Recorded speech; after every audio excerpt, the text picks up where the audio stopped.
मैंने Sanskrit highest mark आनी आमर शिक्षक आमर प्रलय सार को तथा आम विद्यालय को आम सब शिक्षक शिक्षयित्री मान गर्वित कर छात्र से छात्री को मु आग्रह करी से आसवे एवं संबोधित कराब आसिक से मंच संबोधित हेबे ना हूँ सुश्रीमा विश्वाल जी की 97% आते सुश्रीमा दया करके स्टेज ऊपर को आसो आउ जड़े होती स्वाति स्मिता बारिक मु प्रलय सार स्टेज ऊपर को आसवे आज्ञा स्टेज ऊपर को आप सार आसतु एवं आम संबोधित हेबे आम 2 जन कृति छात्री तबे मैंने पिला तुम बड़ भौणी मान शिख तुम्हें गर्व गौरव आम विद्यालय आम शिक्षक शिक्षयित्री आम ब्लक आम डिस्ट्रिक्ट ये गौरव नहीं आस आमको गौरवान्वित कर आम शिक्षादान को तुम्हें सार्थक कर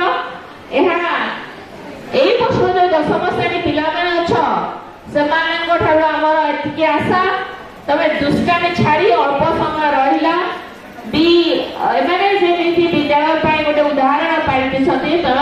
विद्यालय जो विषय होना कहीं जो विषय होना कि तुम चेष्टा कर अधिक रु अधिक नंबर आने तुम भितर जो व्यक्तित्व अच्छी जो प्रतिभा अच्छी तार को विकसित करने चेष्टा कर एवं उदित नगर विद्यालय को गौरवान्वित कर यही शुभेच्छा तुम पाखे आम शिक्षक शिक्षयित्री मान तरफ many congratulations to both Sushrima and Swati Smita बहुत तुमको अभिवादन अभिनंदन जो गर्व गौरव तमें आम आनी तुम शिक्षक मान जो आशा को पूरण कर शिक्षादान को सार्थक कर आम तरफ तुमको बहुत बहुत धन्यवाद साधुवाद धन्यवाद।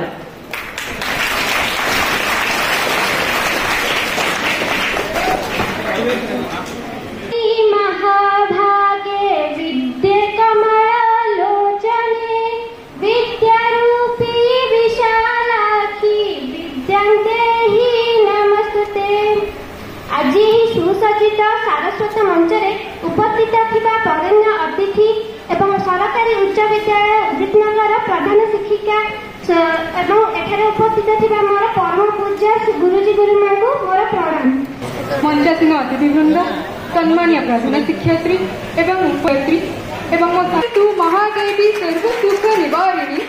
यस्य स्मृत्य जगत सर्व सुखम प्राप्यते नरः।